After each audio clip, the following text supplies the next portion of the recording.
Hello friends, the best chess YouTube channel में आप सभी का स्वागत है।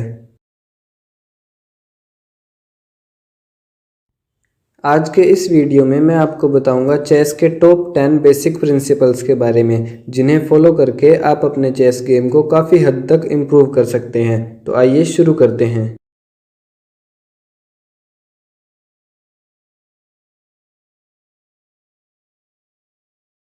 चेस गेम में सेंटर को कंट्रोल करना क्यों ज़रूरी है, ये जानने से पहले हमें ये जान लेना चाहिए कि सेंटर होता क्या है।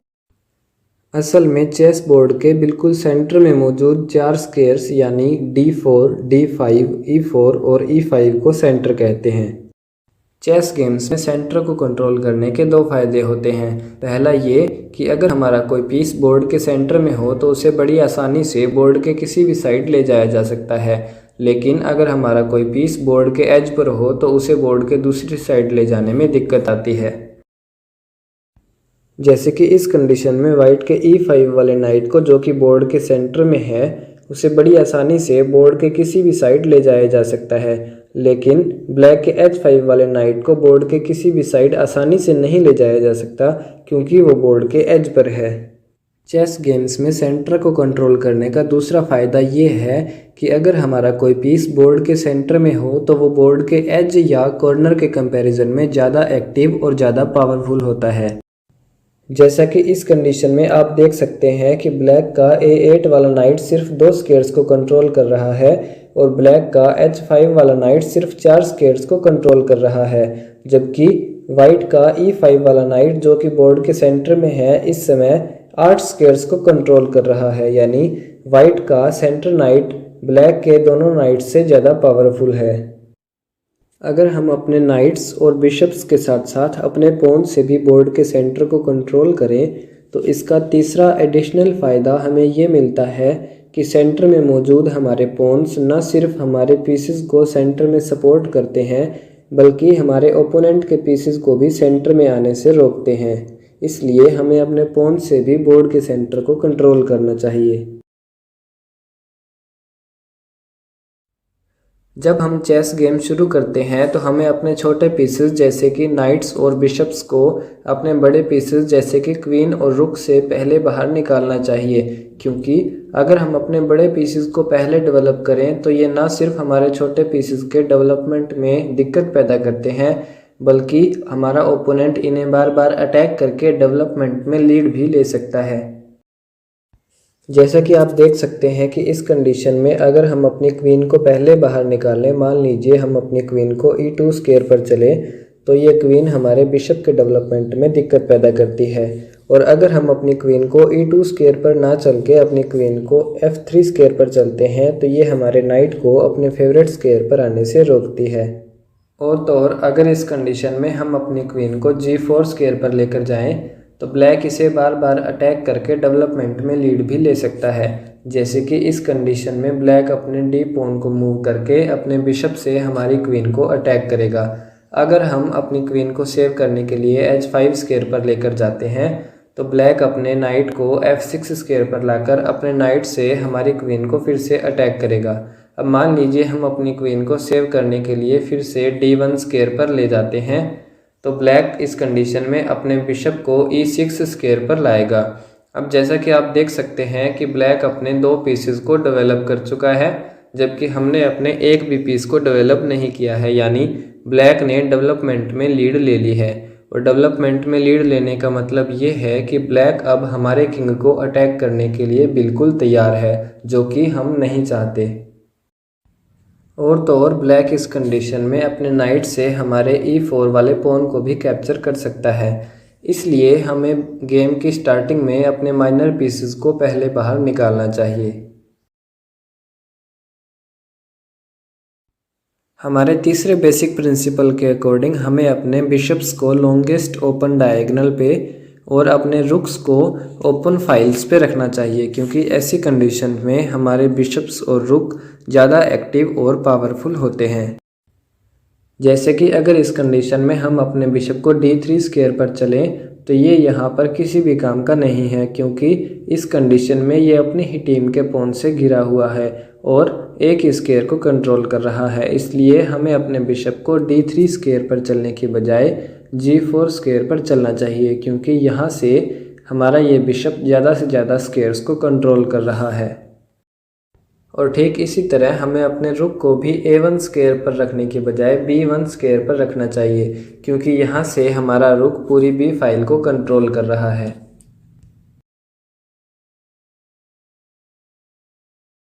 हमारे चौथे बेसिक प्रिंसिपल के अकॉर्डिंग हमें गेम में अपनी क्वीन को शुरुआत में जल्दी से बाहर नहीं निकालना चाहिए। इसके दो कारण हैं। पहला कारण तो आप दूसरे प्रिंसिपल में देख ही चुके हैं कि अगर हम अपनी क्वीन को जल्दी से बाहर निकालते हैं तो या तो ये हमारे दूसरे पीसेस के डेवलपमेंट में दिक्कत पैदा करती है, और या फिर ये हमारे ओपोनेंट को डेवलपमेंट में लीड लेने के लिए मौका देती है।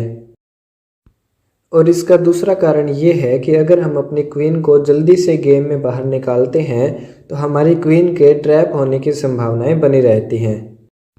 जैसे कि अगर E4 E5 के बाद वाइट अपनी क्वीन को H5 स्क्वायर पर ले जाकर अपनी क्वीन से ब्लैक के E5 वाले पॉन को अटैक करता है और ब्लैक अपने इस पॉन को नाइट C6 चलकर डिफेंड करता है, और इस कंडीशन में अगर वाइट अपने नाइट को F6 स्क्वायर पर लाकर इस पॉन पर दूसरा अटैकर ऐड करने की सोचता है, तो ब्लैक इस कंडीशन में नाइट F6 चल सकता है, जिससे वो अपने नाइट से वाइट की क्वीन पर अटैक कर रहा है। इस कंडीशन में मान लीजिए वाइट अपनी क्वीन को सेव करने के लिए G5 स्क्वायर पर लेकर जाता है, तो ब्लैक उसे H6 चलकर फिर से अटैक कर सकता है। अब मान लीजिए वाइट अपनी क्वीन को सेव करने के लिए F5 स्क्वायर पर लेकर जाता है, तो ब्लैक अपने D पॉन को मूव करके अपने बिशप से वाइट क्वीन को फिर से अटैक कर सकता है। और जैसा कि आप देख सकते हैं कि इस समय वाइट क्वीन के पास कोई भी सेफ स्क्वायर अवेलेबल नहीं है, यानी कि वाइट क्वीन ट्रैप हो चुकी है। मैं ये नहीं कहता कि क्वीन को जल्दी बाहर निकालने से हर बार क्वीन ट्रैप हो ही जाएगी, लेकिन अगर हम गलती करते हैं तो क्वीन के ट्रैप होने की संभावनाएं ज़रूर बन जाती हैं। और अगर हमारी क्वीन ट्रैप ना भी हो तो भी हमारे ओपोनेंट को डेवलपमेंट में लीड लेने का मौका ज़रूर मिल जाएगा।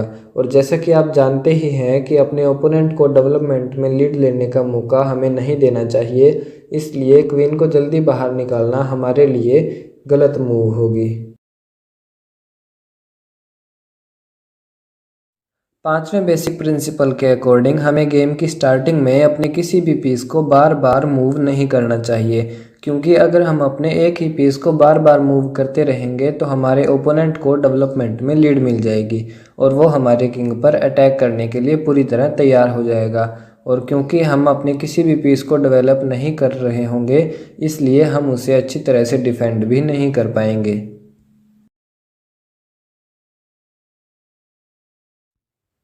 हमारे छठे बेसिक प्रिंसिपल के अनुसार हमें जितना जल्दी हो सके उतना जल्दी कैसल करके अपने किंग को सेव कर लेना चाहिए, क्योंकि कैसल करने से पहले जब हमारा किंग बोर्ड के सेंटर में होता है तो हमारे ओपोनेंट के पास ऑप्शन होता है कि वो हमारे किंग को सामने से, लेफ़्ट साइड से, राइट साइड से, सभी दिशाओं से अटैक कर सकता है। लेकिन जब हमारा किंग कैसल करके बोर्ड के एक कॉर्नर में चला जाता है तो हमारे किंग के ऊपर हमारा ओपोनेंट सिर्फ एक ही डायरेक्शन से अटैक कर सकता है।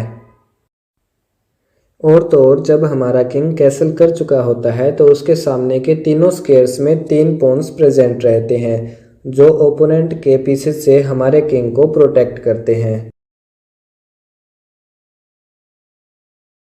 हमारे सातवें बेसिक प्रिंसिपल के अनुसार जब हम अपने किसी पीस से ओपोनेंट के सेम वैल्यू वाले किसी पीस को कैप्चर करते हैं तो ऐसे में हमें ये ध्यान रखना चाहिए कि हमारे इस पीस एक्सचेंज की वजह से हमारे ओपोनेंट को अपने पीसेस को डेवलप करने में मदद ना मिले।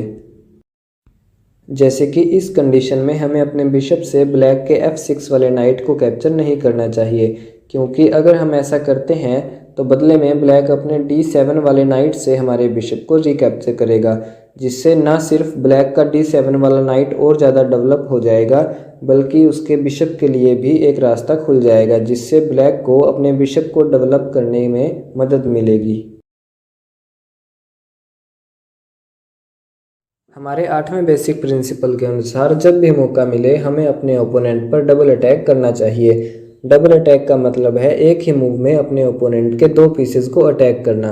जैसे कि इस कंडीशन में हम अपने बिशप को F4 स्क्वायर पर चलकर ब्लैक पर डबल अटैक कर सकते हैं, एक उसके किंग पर और दूसरा उसके रुक पर। इस कंडीशन में जैसा कि हम जानते ही हैं कि ब्लैक अपने किंग को ही सेव करेगा, तो हम उसके रुक को कैप्चर कर लेंगे। जब भी हम अपने ओपोनेंट पर डबल अटैक करते हैं तो उसके पास सिर्फ एक ही मूव होती है और एक मूव में दोनों पीसेस को सेव करना ज़्यादातर कंडीशंस में मुमकिन नहीं होता।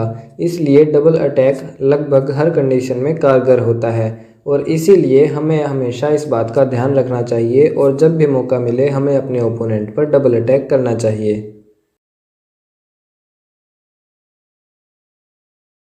हमारे 9वें बेसिक प्रिंसिपल के अनुसार हमें अपने चेस गेम में टैक्टिक्स यानी कि रणनीतियों का हमेशा ध्यान रखना चाहिए। जैसे कि अगर इस कंडीशन में मैं अपने रुक को B4 स्क्वायर पर लाकर ब्लैक के बिशप को अटैक करूं, तो इस कंडीशन में ब्लैक अपने नाइट को D5 स्क्वायर पर लाकर हमें चेक देगा। इस कंडीशन में जैसे ही हम अपने किंग को चेक से सेव करेंगे, ब्लैक अपने नाइट से हमारे रुक को कैप्चर कर सकता है। इस एग्जाम्पल में ब्लैक ने जिस टैक्टिक्स का यूज़ करके हमारे रुक को कैप्चर किया है उसे फोर्क कहा जाता है। वैसे फोर्क के अलावा भी चेस में कई तरह की टैक्टिक्स होती हैं, जैसे कि pin, secure, double check, discover attack, etcetera etcetera. अगर आप अभी तक इन टैक्टिक्स के बारे में नहीं जानते हैं तो मैं आपको बता दूं कि मैं बहुत जल्द इस टॉपिक पर एक वीडियो अपलोड करने वाला हूं और जिसे अपलोड करने के बाद मैं उसका लिंक इसी वीडियो के डिस्क्रिप्शन में डालने वाला हूं। तो मैं आपको ये रेकमेंड करूंगा कि आप उस वीडियो को ज़रूर देखें।